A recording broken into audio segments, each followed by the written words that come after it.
Ad Agrigento si continua a pagare tributi per delle aree considerate edificabili senza l'approvazione del relativo piano.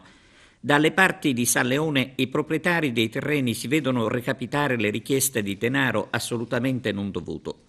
Un assurdo che continua, malgrado le lamentele e gli interventi degli ordini professionali, che anche recentemente sono stati piuttosto critici nei confronti del Comune. Adesso sulla vicenda interviene il deputato di Forza Italia Riccardo Gallo con una interrogazione al Presidente del Consiglio dei Ministri e al Ministro dell'Economia e delle Finanze. A 12 anni dalla sua approvazione il piano regolatore generale di Agrigento, scrive Riccardo Gallo, formalmente approvato dal Consiglio Comunale, risulta ancora non pienamente vigente per la mancata approvazione di specifici piani urbanistici.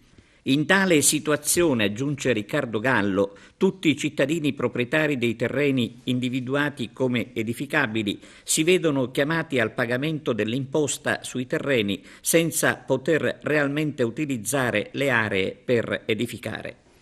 Per il deputato di Forza Italia risulta evidente che una simile situazione espone i proprietari a un sicuro impoverimento dovuto ad una imposizione fiscale così lunga.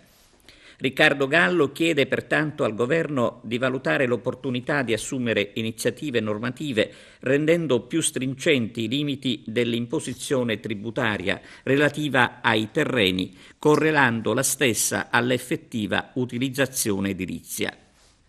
I proprietari di aree edificabili intanto incontreranno domani mattina Nello Amel presso il centro servizi al cittadino di Via Manzoni. Lo stesso Amel informa che nel corso dell'incontro si formerà un gruppo di lavoro che curerà le richieste da formulare al Comune e le azioni da intraprendere per eliminare la discriminazione di una tassazione pesante a cui non corrisponde l'effettiva disponibilità edificatoria dei terreni. In tema di urbanistica si registra la replica del consigliere comunale di Forza Italia Pasquale Spataro al vice sindaco di Agrigento Elisa Virone, la quale ieri aveva parlato di orgoglio nel presentare l'ufficio urbanistica soggetto ad un processo di ammodernamento. Per il consigliere Spataro, invece, l'ufficio urbanistica del Comune di Agrigento risulta immobile a causa delle scelte sbagliate del sindaco